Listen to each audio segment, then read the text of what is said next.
Welcome to a realm where personal growth meets expansive spirituality and where we're not just scratching the surface.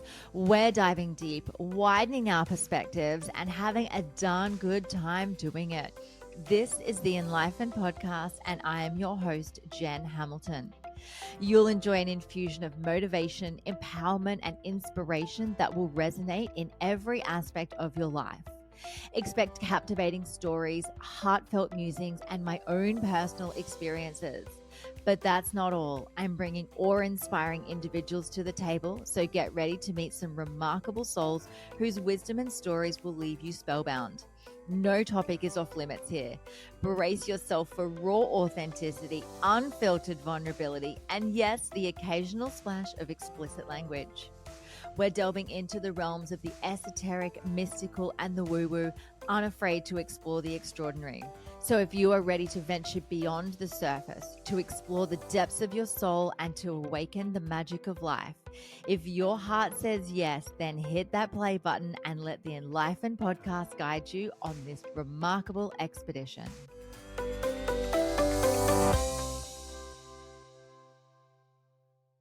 Hello and welcome to the enLIFEned podcast. I'm your host, Jen, and today's episode is a little bit different. I had the pleasure of being interviewed by Greg Riley, who is a private advisor to the most conscious, visionary, and elite leaders of this world, who is also a well-respected figure in the personal development industry. Greg interviewed me recently about living a conscious life, breaking down limiting beliefs, and empowering clients to do the work themselves. We had such an amazing conversation, and although this podcast is on his platform, he's also allowed me to share it on mine because I feel as though every single one of my listeners needs to listen to this episode. Now, Greg is obviously in the hot seat of interviewing me, which was an absolute pleasure. So I know you're going to love this. So without further ado, let's dive in. Good day, listeners. Welcome to another episode of my podcast here. I'm actually haven't yet to name this. It was something else. I'm going to do something else with it now, but I'm still going ahead with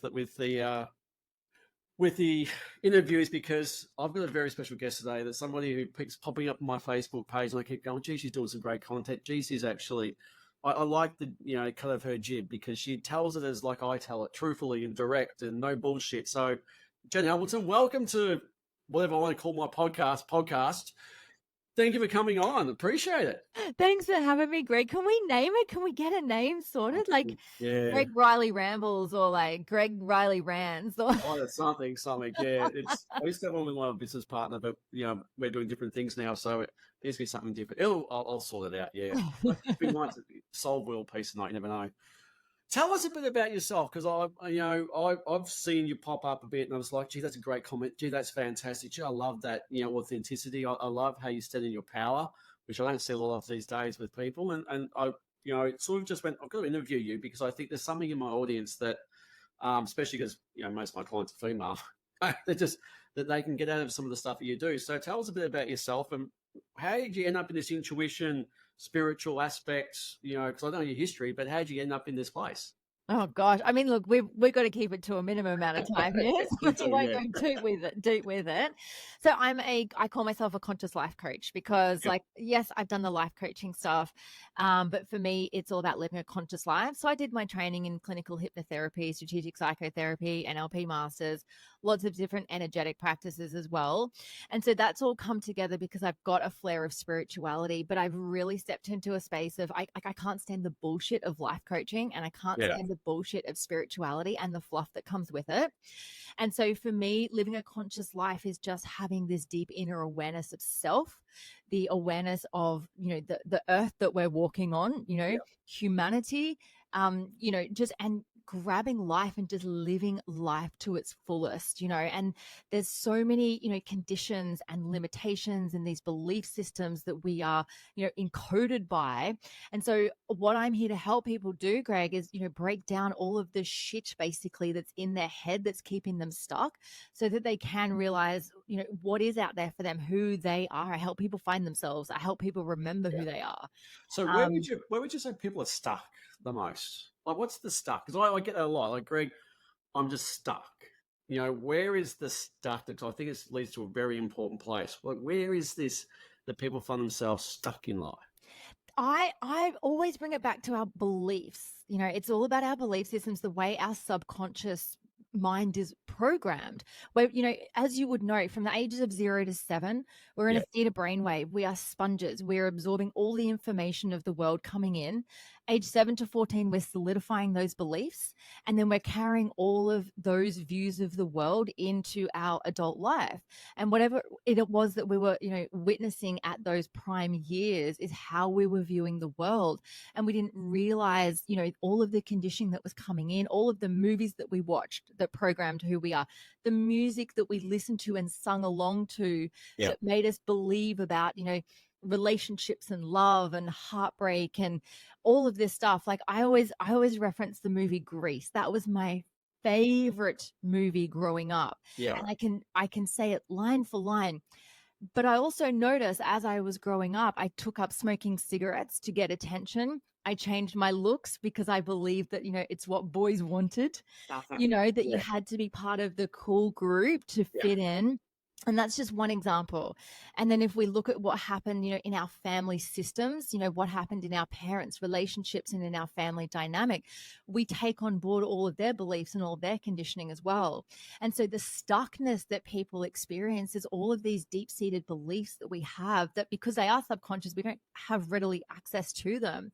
yeah. They're all in there, and it's through, you know, the power of, you know, hypnotherapy and, you know, all of this mindset work that we can go in and figure out what those blocks are, what those beliefs are, where it is not only in our minds, like every single cell in our body is our mind, you know, so we're having, you know, a somatic experience with the process as Yeah. well. And so it's really bringing all of these pieces out and going, well, hang on a second, what is it that you actually believe? And is that actually true? No, it's fucking not. In a nutshell. Yeah, hallelujah. Basically, um, oh look, that's look. I find that a lot of people come across and see come across, they're misidentified. And Mm. like you were saying before, is that you grew up in that kind of thing about Greece and tell us a bit about the journey of a female and the traps that they get when growing up and this they become this identity. Even now, tell us about the girl boss stuff. Going into you can have it all. You can do everything and manage children and manage your career and all that kind of stuff and the impact of that. And I'm sort of just it's a lot of topics here. So There's a lot. Yeah. tell us Yeah. because you are very successful. What you're balancing everything right, but tell us about this illusion that women have got this identity today. Isn't it so interesting because like there's been this like empowered women movement that's almost tipped the scales too far. It's Mm, the I don't need no man, I can do this by myself. And I fell so deep into that many years ago. yeah, And you know, it's this mindset of like I don't need anyone because I have to prove to the world that just because I'm a woman that I can do it all. And it's really funny. There was a few years ago, this is before I became a coach, before I started yeah, studying. I was very much in that mindset. I'd gone through a separation with my kid's dad. And I remember that I'd asked him for help at some stage to do something around the house. And he said, I'm not your partner anymore. Figure it out for yourself. So I coded into myself, I yeah. can't ask for help. And I remember this one particular day, I wanted to move some of the furniture around in my house and I wanted to move a TV from one living room to the other. And so I still had it on the TV cabinet and I was holding onto it and I was like pulling it against the floorboards and the TV fell and smashed. And all because I thought I could do this. It was a fucking 80-inch TV, right?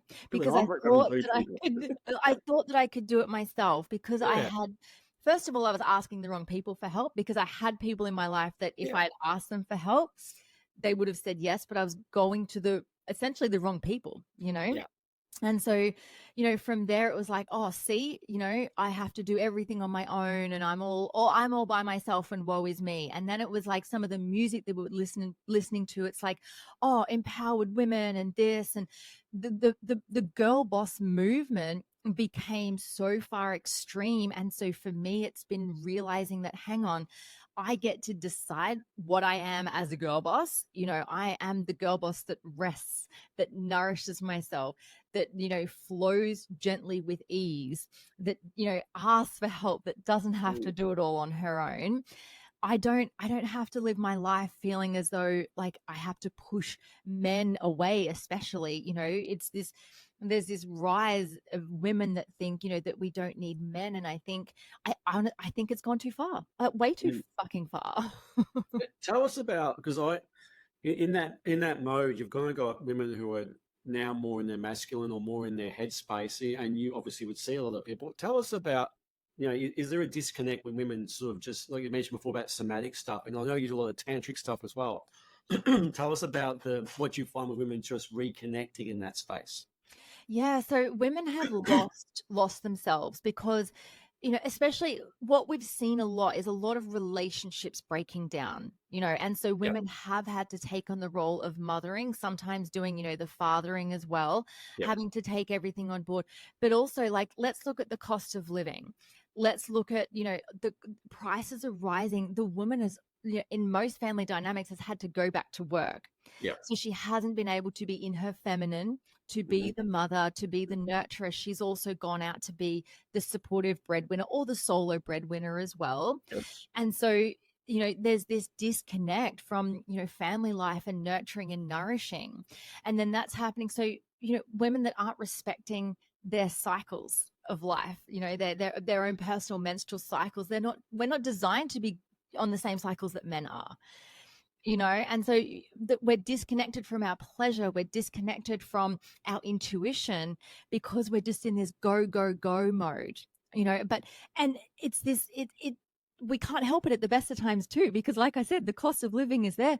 Women are going back, like there's so many people having multiple jobs these days Mm. because it is hard, it is rough. And so there's this expectation for women, for mothers to succeed, and they're seeing other women doing it, and then there's like, oh, okay, cool, come and join my MLM or my group or whatever it is. And Yeah. I used to coach a lot of people in a multi-level marketing business, and the whole concept of what they were doing was like, we need to retire our husbands, let's bring our husbands home. So they were taking on the breadwinner role. Yeah. And I hate to say it, but so many have crashed and burned because they've demasculated their partners because they were the stay-at-home dads. Then all the pressure was on them. And then the house of cards fell. You know? What happens if a woman goes to have another baby and, the dad's a stay-at-home dad?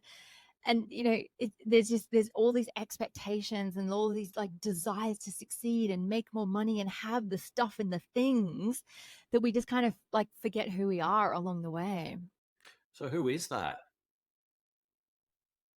as in the woman. Well, as you said, like we forget who we are, and that's a great comment, because, like you said, that we have this. It goes for both men and women. This drive for success, this external validation that if we have more, we want more, and we get more, and then we get stuck in this thing about trying to become some person in the future. That if we get there, we'll be happy. But quite Mm. often that goalpost keeps changing, and we're trying to get there. And the more we want, the more we try and fill up the hole inside of us. We get further away from who we truly are.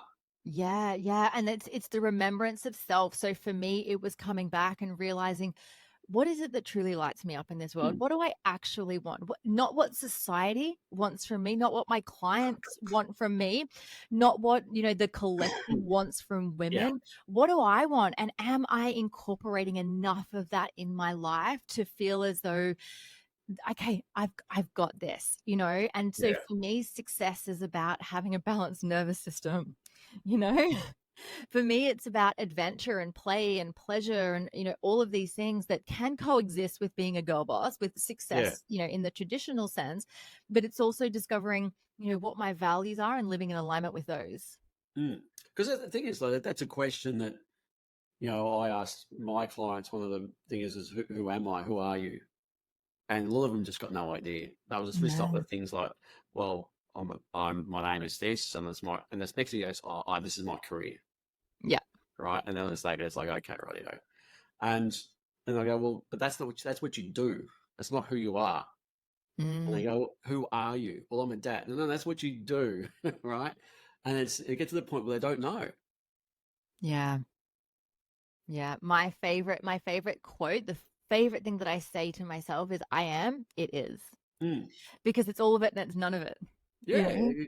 And it's just it's the trap of, this, desire for success in a way that's just, is it making you more disconnected? And I suppose, well, that's what you do, is you help people reconnect with, their true self. There's not this external validation of what's inside, this internal revolution kind of Mhm. thing.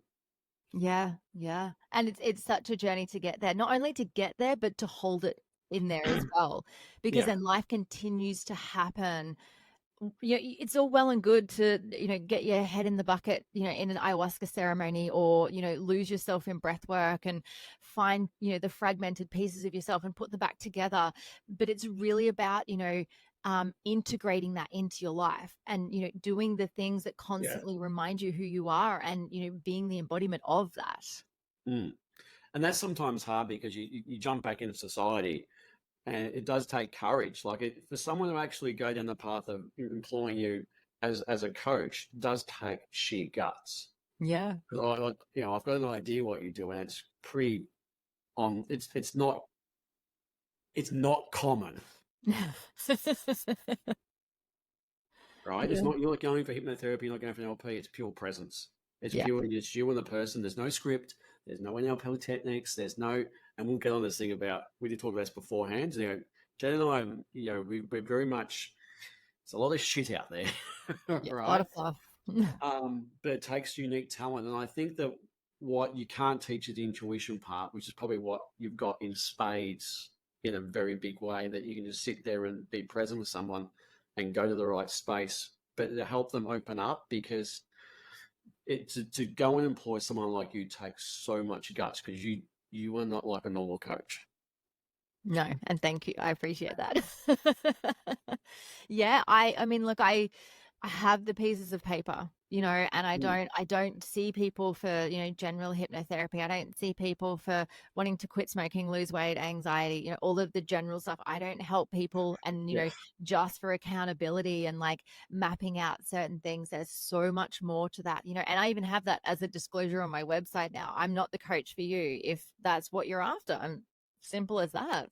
You're a stripping bear. You are running around Gabba naked with no clothes on, kind of in front of a crowd. Yeah, It yeah, is, pretty much. yeah, it's pretty much that, and I love that.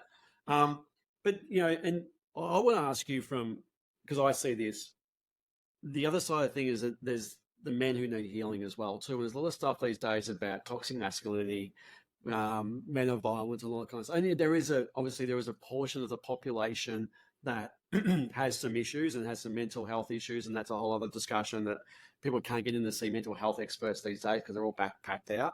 Hmm.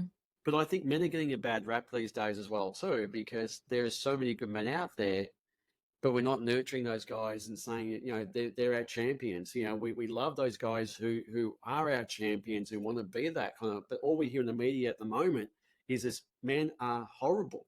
Hmm. Yeah. There's so many wounded men and women.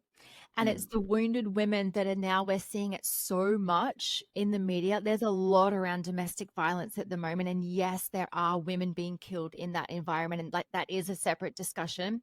But the women are in pain, and that pain is being projected at men.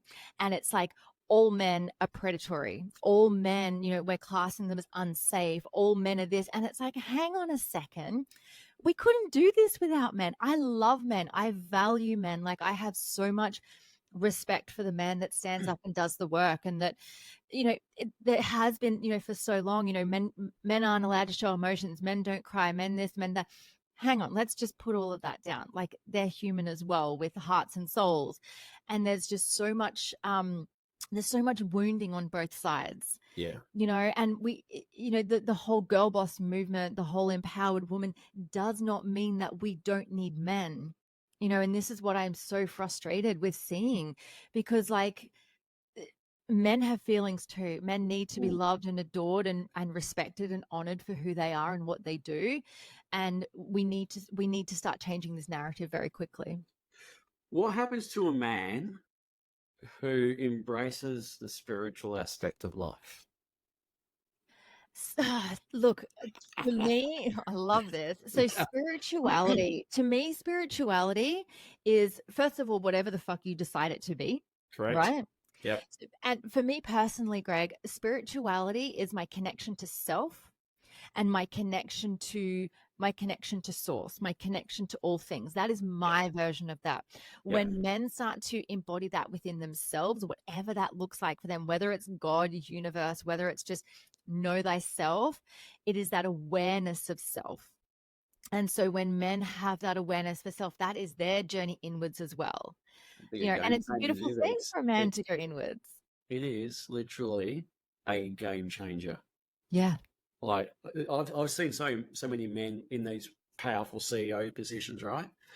You want to know power, like real true power, you step inward and you watch what Mhm. changes and you see that the kind of person that you become is like nothing you've ever experienced before in your whole life. There's a presence about you, there's a confidence about you, there's a heart space about you, there is the balance of the masculine and feminine in that space as well too. And there's this magic that happens. Yeah. And there's a lot of women that have, I guess, started to carve this path that are holding Mm. the space for the men to come through for this. And there's a lot of us waiting as well for them to be like, come on, you can do it. Let's go. The first thing should be, it should be, and this is all completely off topic, there should be lesson number 4 or 5 and the thing I was thinking, the thing is, okay, men, this is how you have sex with a female. Right. Right? Yeah. 90% of it's not intercourse. Yeah. Yeah. I always say that foreplay is everything outside of intercourse. um, the amount of men who have no clue is significantly high because most men learn how to have sex by watching porn. Right. But to have that in power, like someone like yourself, hold space for a man to be able to go down that path of very tantric kind of stuff, very Yeah. somatic stuff, like it is freakishly good. Yeah, yeah, it is because, like, the principles of Tantra teach to know thyself, to connect. The whole thing, I mean, first of all, the whole thing is a cosmic joke, life, right? And it's also about that connection to self, that remembrance of self. And when you have that awareness and you can see yourself, you see others, and to be truly seen is intimacy. Intimacy, if Correct. you break that down, into me, I see, right? Yeah. And so Yeah. to connect with someone, through deep, nourishing intimacy is that the coming together of two souls. It is, unless you've experienced. So if you're a man listening to this, right? I don't know if you do this, Jen, but there is things that you've probably never experienced before unless you actually go down a sort of inward journey and to experience this, and then to have a intimate, connected, physical connection with another partner. I don't know how to explain it in words. Because it's beyond words. It's a Yeah, physical feeling. It's very yeah. somatic. Yeah. Oh, it's so present. Like it's just there's no rush. It's a place of cosmic bliss. Mm. And that's where we came from. That's where Yeah. we're designed to be. That's if Mm. we can integrate those parts into our daily lives, and pleasure doesn't have to mean, sex or intercourse or, physical activity with another person. This gets to ripple out in every area of our life. And this is what I, support women through as well. It's like, Yeah. food can be this sunshine on your skin, swimming in the ocean. It's about incorporating these moments into our lives every single day to experience pleasure. Oh, God, I love this. Uh, this is what we're saying is wrong with most of the coaching industry, right? They focus on doing things, they focus on tasks. So you got to get to we will 10x your business or we'll 10x your life by doing these things. But what Jen's sort of saying is it's a backwards journey, it's an inward journey, and then you remove the stuff that's in the way, Yeah. and then this thing just sort of blossoms out. This is the true self. This is the true thing. So why are people afraid to go down that journey of going inward rather than outward? Because we see a lot of coaches pushing the 10x stuff. Mm, yeah. It's the fear. It's the fear of the pain Mm-hmm. because there's a lot there. Like when you do the work, like when you have to sit there and look at your shit and look at yourself and be so wildly authentic to say, Accountable. I fucked up. Yeah. right? That hurts. That fucking stings to be Yeah. wrong, because we're so wired to believe that wrong equals bad and bad is unsafe and unsafe means I will not survive. And our nervous system gets on board and says, "Rrr, rrr, rrr, abort mission, get out of here. It's not okay."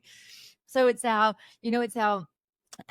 relationship with ambiguity. It's our relationship with being wrong. It's our relationship with um, truth and being our authentic selves, and the fear of judgment, the fear of being seen. Like, there's so many aspects to Yeah. this. Like, and that's why we call it a journey, because Yeah. there's layers upon layers that we've got to get through to get there. So you mentioned relationship. What from your experience, um, allows for a really great connected relationship between two souls, two people? Yeah, so I was saying a conscious relationship, there's three entities. Okay. So there's let's just call it man and woman for now. Mhm. Okay. Whatever. Take it Yep. whichever way you want. Man, Yep. so the woman, the man, and then the actual relationship is an entity as well. And I always say refer to it as a ball of light. Yep. And both the man and the woman, they pour what 100%, there is no 50-50 in this. It's Yep. 100 Yep. pouring into it. But when one needs more, then this ball of light is lit right up that another can take from if they need to. And it's it's that giving and receiving in that. It's Yeah. never going to be rainbows and butterflies, Uh, but it's about knowing yourself, and then getting to know, all the ways in which your partner needs love and needs to be seen and valued and nurtured in the dynamic. yeah. So, what happens to a relationship if someone doesn't deal with their history or past and drags it into a relationship, hoping that the relationship will fix something? It's just going to keep circulating. It's a pattern. Like, you can't expect a relationship to be a circuit breaker for a pattern that you're not willing to change, Yeah. and it's open communication. Like I always say, I love cock, crystal clear, open communication. CCOC. Because it all comes down to communication. It's about Yeah. communicating, what your desires, needs, and what it is, like how you receive love, Yeah. but also saying, what is it that I can do to support you? How do you want to be seen? How do you want to be nurtured? What is it that you need from me during these times? And knowing that it's never going to be perfect. You're never going to get it right all the time, but it's about entering into a space where you work together. And I always say, like, it's always about, deciding to continually go to each other's funerals. You're always going to go through new cycles and new patterns. There's going to be a death of self, through every growth period. And it's, allowing the other person's stuff to die off and still being there, as they're going through this rebirth within themselves. Well, I find it interesting, right? Because I was saying this to a client the other day, like, and he's very, educated. So he's got a master's degree. He's got, more learning, and he's now doing some property stuff. He's learning about that. So he's always learning different things, right? And he's doing that for other stuff, right? His work, and then success and money and finance, all that kind of stuff, right? But the one thing he's never invested time and money into is himself and relationships. Mm. And you've just said that there about, it's constantly this rebirth, constantly this death, living cycle, right? You have to push the edge of it, constantly reinventing the relationship. Yet we try and wing it. Mm. We golf coach, you've got golfers who have golf coaches, you've got footballers who have football coaches, you've got soccer people having soccer coaches. Yet the most important thing in our life, we choose not to invest in. Yeah. Yeah. For me, it's what I witnessed growing up as well. So in my family dynamic, like my parents they're still married, but I grew up with my mum saying, I'm only with your father for the sake of you kids in the church. Right. And so I went, well, if that's marriage, I don't want that. Or that, you have to abandon yourself and your needs and your desires for the sake of keeping a family unit together. Mm. So it's what we've witnessed, in those, remember, I spoke about those early years that we grow Yeah. up in and that we're making our minds up about the world. We need to go back and have a look at what was going on then. Yeah. What have we modeled as what is a relationship? If we've seen, majority of our friends go through separation and divorce, and it's like, oh, well, you're next kind of thing, or, the old saying, like the first year of marriage is the hardest, and whatever the bullshit story is, the narrative is that we tell ourselves, that's what we end up believing. It comes back down to our belief systems. Yeah. And you said that it's interesting that, I when I was sort of, doing corporate stuff and doing like leadership in there, I'd have a chat to, the team leaders who were people leaders. And I'd say, do you know anything about the subconscious mind and the effect of stress on the mind? And they went, no. I said, well, how can you be a people leader? Mm. Like the amount of people who don't have access to this, or it would literally change the way that people would relate to each other and lives if they understood how the human brain works. And this is why I don't get with psychics, and it's my little rant here, right? Is that that's what psychics don't get either. They'll Mm. sit there and throw out some tarot cards and predict, but they don't understand the human brain or the human mind, that it's a pattern. Yeah. And you can actually sit there and predict, oh, Dave's going to come along in October and he's going to sweep you off your feet and you're going to be all, roses, and he's going to have two kids and one's going to have blue eyes and one's going to have green eyes. And that makes people feel good about themselves. But that poor girl has come from 3 traumatic abusive relationships. Now, what is she really going to have next as a relationship? He's going to have the same thing repeating unless she looks at Exactly, himself. right? Yeah. And I know you're highly intuitive, right? I mean, does that ever shit you sometimes when you see just predictions like that thrown out there? Yeah, massively, massively. And like I've got people in my field that are incredible psychics, but they also, instead of going, oh, you're going to be doing this and it's that, it's like they'll pick up the energetic frequency that person is letting off about themselves and help them Mm. go into that and be like, well, hang on a second, like Yeah. let's look at what is the stuff that you're holding on to that you need to let go of. Yeah. Yeah. And it is a very much an art form, because I don't know how long you were before you saw your first client. Like, I was like 4 or 5 years. My mentor wouldn't let me see anybody for probably 4.5, 5 years before I actually saw my first client. My first client, I was so horribly crap. I feel sorry for this guy. Bit of a rite of passage, but it does take someone highly skilled and highly intuitive to do what you do. Yeah, yeah. I got thrown in the deep end actually with my first client. My first client had sexual abuse and trauma in their life, and like Oh, yeah. you've got to know your stuff. Like there's so many like weekend courses on how to do this and how to do that, but unless you've actually done the work and you know how to support someone, really really properly support someone, not just throw things out flippantly that you read in a textbook or learned on a weekend course, Yeah. Or reading a there's a lot script. to it. Yeah, yeah. I've never used a script because scripts don't exist in what I do. They Yeah. can't exist. So let's delve into that. What is the power of what you do? Like, let's just say you have a brand new client, and they've got some issues. That's the power of what you do, because I'm interested, because the energy that comes off you, people should be like, she knows what she's talking about.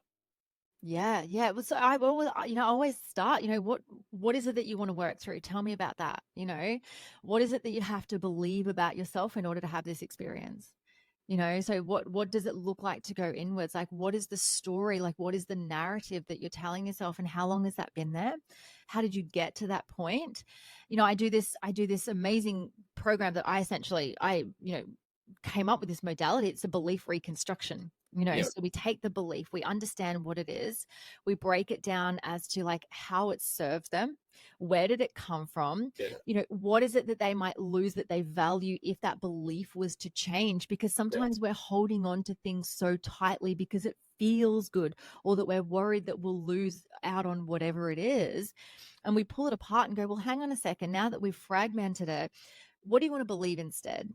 Yeah. And then we rebuild it in order to create those new neural pathways, to find new ways, find proof to sustain the new belief and start to embody that in. And we have to start small. You can't just go like wildly out there all of a sudden. Like you can't shock the system too hard that you're going to retract. I do a lot of psychoeducation, so I do a Yeah. lot of explaining how the subconscious mind works. I explain how we're wired. So, and usually that's first and second session, because then it helps people understand how they got there in the first place. There's no point going, okay, this is the modality that's going to fix your shit. Yeah. I'm going to help you understand how you got there to begin with. And it takes you on to the next. This is working so well.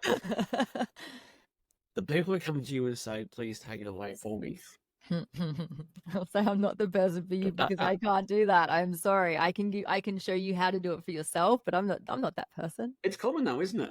It is very common. Yes, flip I'm fix coming me, to see you. please. Yeah. Please fix me. Yeah, Yeah. come and you see, especially other people already know that half the industry hates me anyway, right? But um, it's like going to see a kinesiologist and going, "Yeah, I want you to do this, this, and this, and take that," or Reiki master and going, "All right, I've done this, taken this out, healed you. Go off and do your own thing." And you're back in the environment, back to the abusive husband, back to the abusive work, and nothing changes. Yeah. But they keep going back to this person to try and get, "I'm being healed. I'm being healed." Mm-hmm. They don't heal you. They never have. No, because they're not being empowered and shown how to do it within themselves to look inwards. That's the inwards journey again. Yeah. So the only person that can heal you is Yourself. exactly. Yeah, that's it. And that when people realize that, that's where empowerment comes from. Yeah. But that's Hugely. also the scary moment. Mm. That's on me. Yeah. I flip out that I can't do this shit. Yeah. I mean, if we kept handing over our power to someone to fix us and heal us and all of a sudden they disappeared, then what? It's the same as in relationships. When we put that on our partners in relationships, it's like, oh, you're here to fix this wound that I've been carrying around for so long. And it's just a band-aid effect. And if something happened, like if that, if the relationship broke down or, someone left or whatever it was, and then it's the same, it's just the wound torn back open again. It's like, no, we have to go inwards and heal ourselves from the inside. What's been one of your, biggest learning experiences in your life, apart from, growing up where you were just parents just there for you and religion? Through doing this work, remembering who I am through all of this, where I've, abandoned myself in relationships, where I've abandoned myself as a mother, or a friend and given so many parts of myself away and then going, hang on a second, I need to call those parts back. It's a remembrance of self, like why, this is going quite deep, but why the fuck I'm here on this earth, what I'm here to do, from that very spiritual perspective. Like, why did I sign that soul contract to come down here on earth at this time, and that's, to do the work on myself and then also to show other people how to do that as well, because it comes so naturally to me and I love it so much. And it supports so many other people to do it, and so I love this work that I do, and it's through constantly going inwards and coming back to myself and remembering, oh, that's right, this is what I do, this is who I am and how I serve. Yeah, it's funny because you know, I I think you're pretty much on the same page as me with this stuff, but like this stuff where this retrieval part, like you're giving away all this power to all these different things, and people are so exhausted, and then once you retrieve that back, you do find this other aspect of you, but then you realize that, like you said, the story that you had is just language. Yeah. It's words in your head. And so many people are trying to fix problems, but the problems are an illusion. Yeah. Yeah. It's a story And, that we tell ourselves. and that's where most people are where most therapy go wrong, is you're trying to fix problems that never really existed. They were just a voice in your head based on a belief you made up. Mm-hmm. Yeah. And then our whole life gets on board with that because, our beliefs shape our reality. Yeah. Our thoughts shape our reality. So what it is that we believe about ourselves, the things that we're constantly telling ourselves and reminding ourselves of, so with all the stuff and the things every single day, is what we're experiencing because we Yeah. believe it to be true. And that's the cycle that so many people get caught in. Yeah. So if you're going around thinking, I'm wrong, I'm worthless, I'm unlovable, I'm a mistake, no one needs me, nobody hears me, nobody wants me, what's your external expression? What's your external experience? That is a shit show. Like, that's like, were you born thinking that? Like who hurt you? Yeah. What made you think that? But then what When happens from there is that everything in life, like you said, as within, so without. yeah, yeah. I went through a separation last year, and my whole world came crashing down, as it does, and I always talk about the breakdown and the breakthrough. Like, we have Yep. so many of those over and over again, and so what I always reference it as, Greg, is like, it's like a wrecking ball to a mirror. Okay. And the fragments of the mirror all over the floor, and you're scrambling, going, oh my God, I got to put all the pieces back together. But what I decided through that is that I would pick up the pieces and make a mosaic and make art with that. God. We don't have to pick up all the pieces and stick them back together how they were, because they don't exist anymore. and there was nothing to fix in the first place. Exactly. Yeah. And that's the sort of the dichotomy, right? Everyone's not going around life trying to fix something with Yeah. themselves. Yeah. Constantly trying to work on myself, constantly trying to fix myself. It's like where you come from is this innate place of, spiritual well-being, is that's already part of you. Yeah, And it's who you exactly. are. Do you know what? There's a lot of money to be made in healing and broken people, you know? It's the same as it's the same as sick people in the medical industry. Do you know what I Yeah. mean? In so many levels of like the fluffy spirituality and even coaching, it's trying to tell people that they're broken, that they need to be healed and fixed. And it's like, okay, let me just remind you that perhaps not. Maybe you're whole and complete as you are, and you just forgot who you were. Although I did have my head in an ayahuasca bucket and say, see, I need to be fixed. Don't worry about that. Yeah. She does that, doesn't she? Like, there can't be any more coming out of me. I'm serious. I haven't eaten for 2 days. Oh, Hmm. yes, it's more Greg. Sorry. Oh yeah. Oh yeah. And it's deep when you like that Make it stop. purge is like being a wringing out a sponge. I remember the shower rubbing my back. It's like, keep going, Greg. Like, I can't do it anymore. Yeah. And the bottom of the bucket opened up to the universe. It's like, there's no bottom of the bucket. What's going on? Exactly. And sometimes you have to get your head in the bucket to sort your shit out. Like I've had my head in the bucket, 4 or 5 times. Yeah. People do it through breath work. People do it through your cold therapy. People find their way to what it doesn't have to be an ayahuasca journey, Yeah. Yeah. but it's a bit like whatever that experience takes you to is what you need. But then once you've integrated it, let it go because it doesn't exist anymore. There's so many people that ruminate in it because they feel stuck, because it's almost like, there's a lot of people that feel as though healing is a subscription model. Mm. I Yeah. teach people I have what I come up with, what's called the chair model. Okay. So whatever the thought is, or the belief, we'll call it, right? Yeah. So catch it. Okay. So catch the thought, realize that it's there, honor it. Thank you. Thank you for showing me where there's light to be let in. Thank you for showing me what it is that I need to do. Alchemize it. How can I change this into something that's actually nourishing and supportive? Integrate it. How can I have this new version of this alchemy into my life? And then R is for release it. Let it go. Mm. It's done. Let it go. I love that because there's a lot of things out there today which is about bypassing. It's just positive thoughts. Yeah. World, right? So I love that. I mean, that's very powerful. Like the human experience is such a powerful aspect of why we're here, and to lean into that sadness, lean into that despair, because that is the gateway to the next version or whatever of yourself. That is part of the experience of why we come here, and that is a gift in itself. Yeah. Yeah. And when we decide to go into it and we face off with the darkest stuff, then it's done. Yeah, and the dark leads to light, the light leads to dark. Exactly. The coin has two sides to it. Yeah. We don't get one without the other. Exactly. Yeah.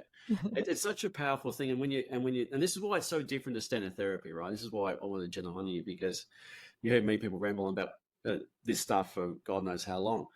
But you're seeing a different aspect to it here, and you're seeing exactly the same type of, thought patterns. It's seriously fantastic that you've got someone here who has the conviction to sort of tell it differently to the most of how everything else works out there. And it does take courage, because you are a bit of a black sheep. A little bit. Yeah. Yeah. Yeah. Because it does go in the flight of everybody else doing what they're doing, right? It does go into direct, opposition to healers. Yeah. Yeah. And I'm okay with that, because I love who I am and what I do. Yeah. And I know what I offer works, for my people as well. There's people that can hear me and there's people that can't hear me, and that's fine. Do you find that sometimes in sessions you don't say a lot? I try to be quite minimal. Like, I have the 2 ears, 1 mouth method. Maybe people don't have 2 ears sometimes. It's very strange. Sometimes I'll say to people, like, they'll be in their story and I'll be like, wow, you are so creative. You came up with that yourself. Do you think you are the only one in the world that experiences that? Oh my gosh, congratulations. If there was like some kind of awards ceremony for the bullshit story you could tell yourself, you would win. You would get every gold medal for that. Look, I get it. It takes balls guts, courage to say shit like that, because it's most people say, "Oh, gee, that's horrible. Your husband's an asshole." Mm. Well, you're going, "Do you know why you're creating this?" Yeah. Yeah. Yeah. How's that going for How's you? that Yeah. going? Yeah, he's reflecting back to your self worth. You Yeah. think you're worthless, so he's going to keep treating you this way. It's the Mm-hmm. mirror for you. Stop blaming Yeah. him. He's just doing what you tell him to. Yep. Exactly. It's like, no, no, no, I want to blame people. No, no, I want to be able to judge, and you're the problem, and you've done this to me, and you've done that. Yeah. Yeah, you can have that, or you can look the other way. Let's go that way. You don't have to stay stuck in that cycle if you choose not to. Yeah, that's what I find with a lot of people. You kind of, it's like, are you ready for this? It's like, yeah, I'm ready for this. Are you really ready for this? Yeah, I am. Yeah, no, you're not. Yeah, exactly. Yeah. Yeah. Yeah. It's so, this work is not for everybody. No, exactly. And that's why, like, if someone's not ready, then I'm not the coach for them, It is seriously life changing. Like the shit you Yeah. do there's life changing, and then there's groundbreaking, life changing, reality change. This is not just changing. My husband likes me. This is the whole game changes. Yeah, Way and that you that see can this. be scary too for people, That's because the it's point, so yeah. wildly outside of their comfort zone. And if they've existed in their comfort zone for so long, and they have this fear of ambiguity and what it looks like on the other side and who they might be because of that, then of course fear is going to come up. And so, I work very closely with fear and educating around what fear is to begin with, so they understand, like, this is what's going to happen in this process. It's going to be wildly uncomfortable. Like I love putting Hang on, hang on, myself. hang on. You're telling me that change and looking at yourself is not comfortable? Well, that's subjective. That's the subjective perspective, Greg. Like, I love it. If I was you looking to the couch and just do this, right? if Come you on. if you said to me, like, do the inner work or go for a 10-kilometer run, I would do the inner work, right? Because I know what the odds on the other side of that. A 10-kilometer run, no, thank you. But it is red pill, blue pill stuff. It is like, that's the reason why I joined it, because I like what you do, and I like how you talk, because it's very straight, it's very direct, and people need to hear this, because that's why there's people on here and will be watching this and listening to this and go, I would love to do that. 9 out of 10 of you aren't ready. Mm. That's the basic fact of it. This stuff, this shit, is for very serious people, because it does change every aspect. It is, your reality will change because you have a different perspective on life. Oh yeah, it's You a circuit can't see breaker. it is completely, you'll see things and you'll experience things. It's like the light turns on, and it's not for everybody, because some people are better off staying asleep Oh yeah, yeah. and living in that. And that's why, and if anyone wants to work with Jen, we'll put her stuff down. We'll put details at the end of this. But it is a reality shift, Mm-hmm. It because you is. go from life happening to you to realizing you are the creation of reality. Yeah, and through that is ultimate liberation, because There is. you get to take charge of then who you are and what it is that you do experience. Like, life is still going to happen to you. You're still going to have shit things that happen. You're not exempt from, like, the shit show that is life as well, but you've got the tools to be able to move through it. Yeah, and it's unfortunately, people do leave your life, Yeah.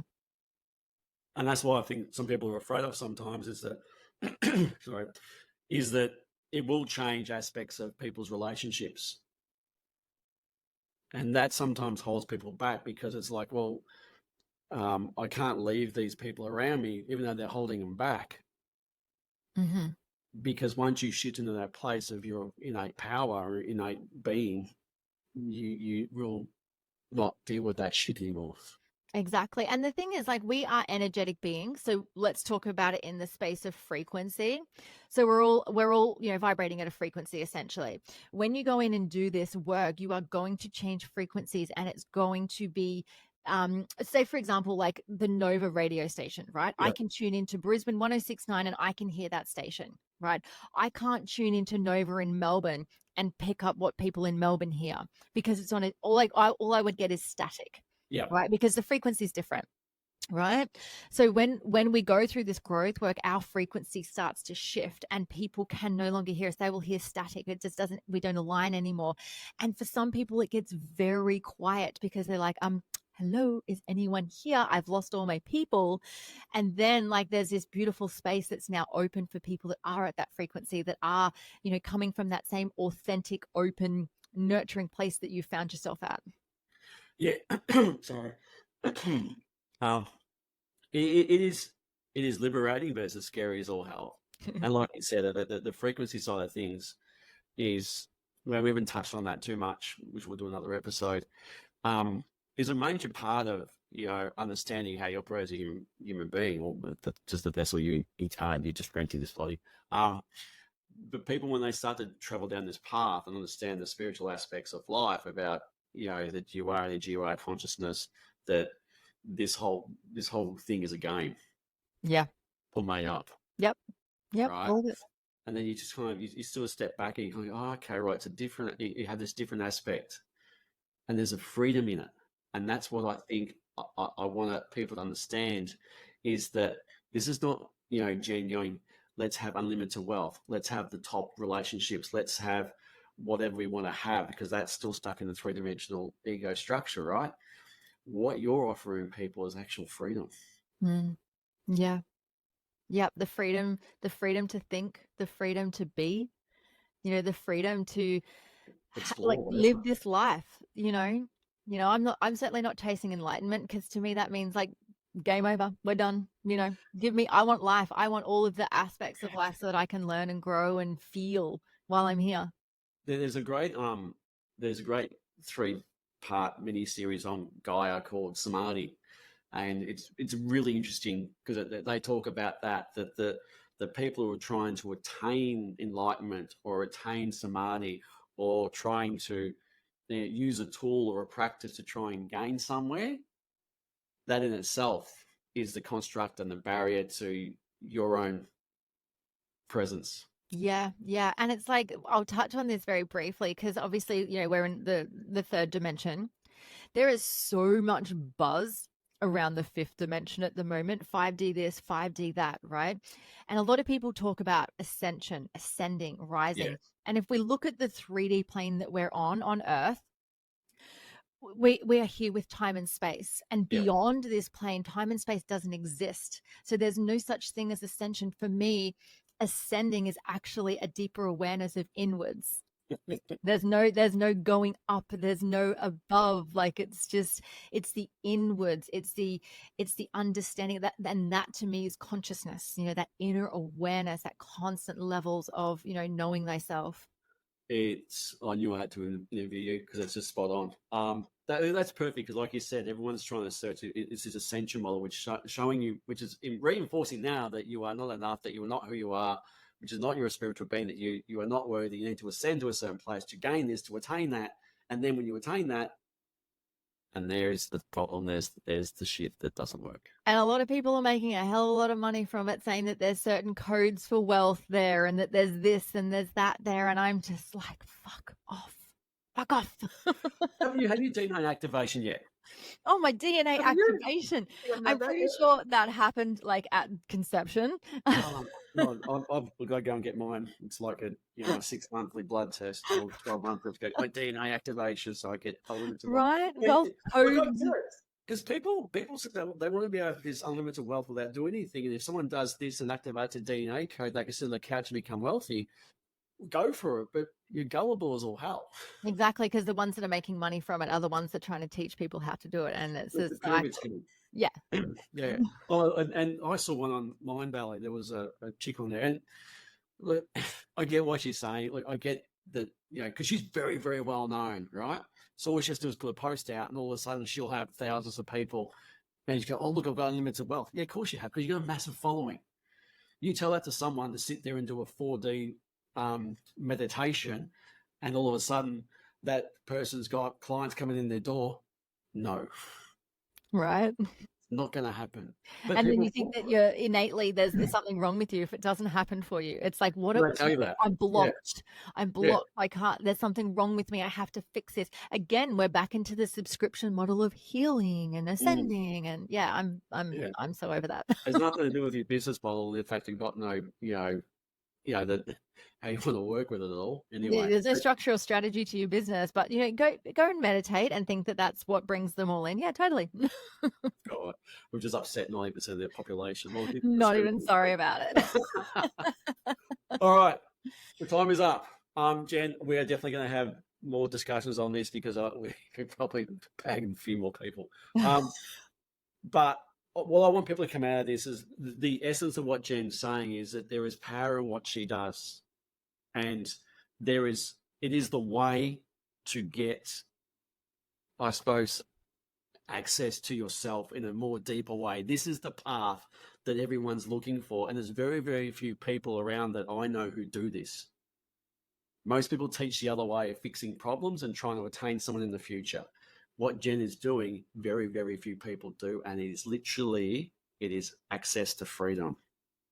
So, Jen, how do people get in touch with you? Have you got any workshops? You got anything on? You got what's men and women? I don't know who you see both, but please, how do we get in touch with you? I do see both. So the best thing to do is jump on my website, which is jenhamilton.coach, and all my information. So I do different workshops and online events and bits and pieces. I work, with people one-on-one all around the world. So we can do it via Zoom or in Brisbane. I see people in person. But the best way to keep up to date with everything is, the website, or even on Instagram, my handle is @JenHamiltonOfficial. Jen, thank you very, very much for this. It's my absolute pleasure. Thanks for having me. Right, this is fantastic. Thank you, people. Again, if you want to catch up with Jen, I will put some details below this, and look forward to seeing you next time. Thank you. Thank you so much for joining me for this episode. I hope you love the enLIFEned podcast, and the biggest compliment you can give me is subscribing to this podcast, sharing it, and leaving a rating and review. Feel free to follow me on Instagram. My handle is @JenHamiltonOfficial, and the podcast handle is enLIFEned_podcast. You can also find the video version on YouTube on my channel. Just search enLIFEned and don't forget to hit subscribe. Have a beautiful day and enjoy living the enlightened journey of life.